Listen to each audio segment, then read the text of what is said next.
بسم اللہ الرحمن الرحیم۔ السلام علیکم ورحمۃ اللہ وبرکاتہ۔ ایک روز حضرت عیسیٰ علیہ السلام کا گزر ایک قبرستان سے ہوا تو وہاں ایک شخص ایک قبر کے پاس بیٹھا زاروں قطار رو رہا تھا۔ آپ علیہ السلام نے رونے کا سبب پوچھا تو کہنے لگا، یہ میری زوجہ کی قبر ہے، یہ میرے چچا کی بیٹی تھی، مجھے اس سے بہت زیادہ پیار تھا، میں اس کی جدائی برداشت نہیں کر سکتا۔ حضرت عیسیٰ علیہ السلام نے فرمایا، اگر چاہو تو میں اللہ عز و جل کے حکم سے تمہاری بیوی کو زندہ کر دوں۔ اس نے بے قرار ہو کر کہا، ہاں ایسا ضرور کیجئے۔ چنانچہ آپ علیہ السلام نے قبر کے پاس کھڑے ہو کر کہا، اللہ عز و جل کے حکم سے اٹھ جا۔ قبر پھٹی اور اس میں سے ایک حبشی غلام باہر نکلا جس پر آگ کے شعلے بھڑک رہے تھے۔ اس نے حضرت عیسیٰ علیہ السلام کو دیکھ کر بآواز بلند کہا، لا الہ الا اللہ عیسیٰ روح اللہ۔ اس کا یہ کہنا تھا کہ آگ بجھ گئی، عذاب الہی اس سے دور ہو گیا۔ اس شخص نے کہا کہ مجھ سے غلطی ہو گئی، میری بیوی کی قبر یہ نہیں بلکہ دوسری ہے۔ آپ علیہ السلام وہاں تشریف لے گئے اور فرمایا، اللہ عز و جل کے حکم سے اٹھ جا۔ قبر پھٹی اور اس میں سے ایک حسین و جمیل عورت باہر نکل آئی۔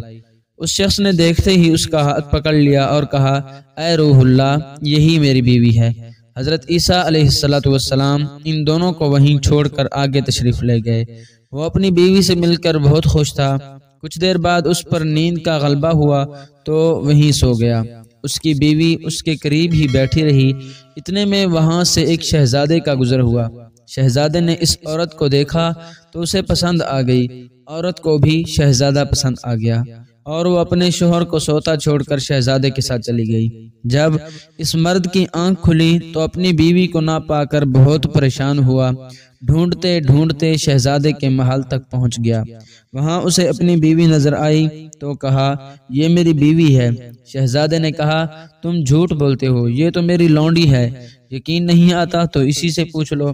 یہ سن کر اس بے وفا عورت نے کہا، ہاں میں شہزادے کی لونڈی ہوں، میں تو تمہیں جانتی تک نہیں، بے جا تم مجھ پر الزام لگا رہے ہو۔ یہ سن کر وہ روتا ہوا محل سے واپس آ گیا۔ کچھ دنوں بعد حضرت سیدنا عیسیٰ علیہ السلام سے ملاقات ہوئی تو عرض کی، اے روح اللہ علیہ السلام، میری بیوی جسے آپ نے زندہ کیا تھا اب شہزادے کے پاس ہے۔ شہزادہ اسے اپنی لونڈی بتاتا ہے اور وہ بھی یہی کہہ رہی ہے کہ میں شہزادے کی لونڈی ہوں، تمہاری بیوی نہیں، آپ ہمارا فیصلہ فرما دیجئے۔ چنانچہ آپ علیہ السلام نے اس عورت سے فرمایا، کیا تو وہی نہیں ہے جسے میں نے اللہ عز و جل کے حکم سے زندہ کیا تھا؟ عورت نے کہا، نہیں میں وہ نہیں ہوں۔ آپ علیہ السلام نے فرمایا، اچھا تو ہماری دی ہوئی چیز ہمیں واپس کر دے۔ اتنا فرمانا تھا کہ وہ جھوٹی بے وفا عورت مردہ ہو کر زمین پر گر پڑی۔ حضرت عیسیٰ علیہ السلام نے فرمایا، جو شخص ایسے مرد کو دیکھنا چاہے جو کافر ہو کر مرا تھا، پھر اللہ عز و جل نے اسے زندہ کر کے ایمان کی دولت سے نوازا تھا، تو وہ اس حبشی غلام کو دیکھ لے۔ اور جو ایسی عورت کو دیکھنا چاہے جو ایمان کی حالت میں مری، پھر اللہ عز و جل نے اسے زندہ کیا اور وہ کفر کی حالت میں مری، تو وہ اس عورت کو دیکھ لے۔ اللہ اکبر۔ اللہ تعالی ہم سب کا حامی و ناصر ہو، آمین ثم آمین۔